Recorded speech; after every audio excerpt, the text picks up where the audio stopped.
পতিত পাবন জগন্নাথের সামনে হরিনাম সংকীর্তনের আনন্দে কিভাবে আত্মহারা হয়ে ভগবানকে দর্শন করতে হয় তা জানতে হলে ভিডিওটি মন দিয়ে শ্রবণ করুন এবং দর্শন করুন। হরে Krishna.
Hare Krishna, Krishna Krishna, Hare Hare, Hare Ram, Hare Ram, Ram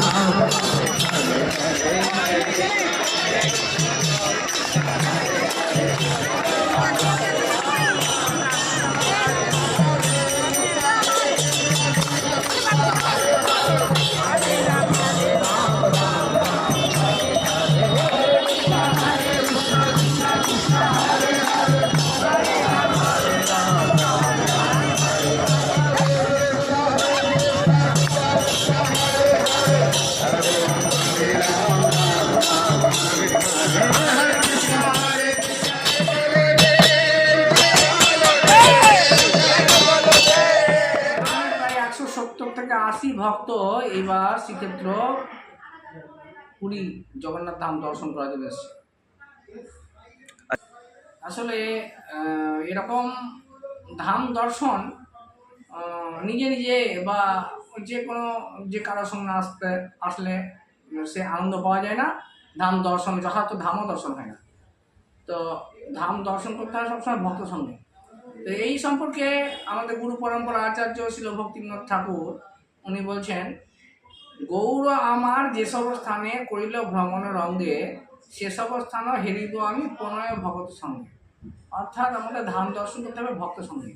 কেননা ধাম চোখ দিয়ে দর্শন হয় না, শুধু চোখ দিয়ে। ধাম হচ্ছে চিন্ময়। তো চোখ দিয়ে দর্শন করলে আমরা সব কিছু বুঝতে পারবো না।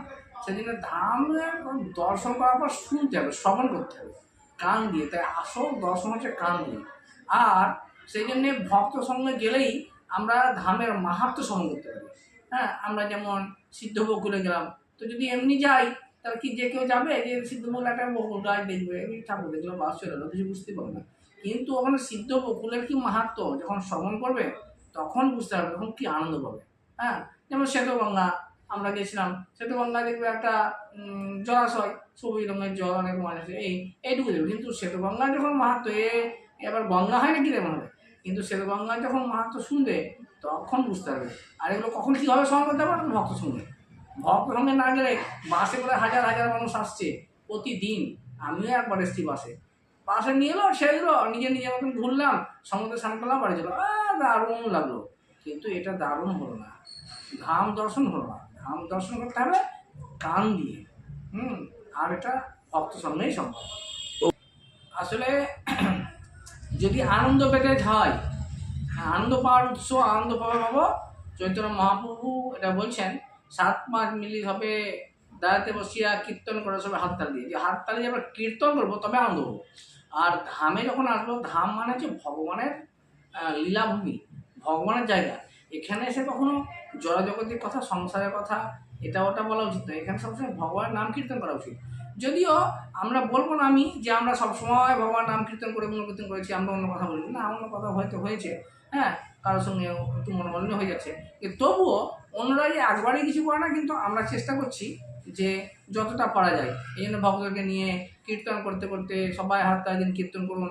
তো এরকমভাবে আমরা দর্শন করছি সব জায়গা।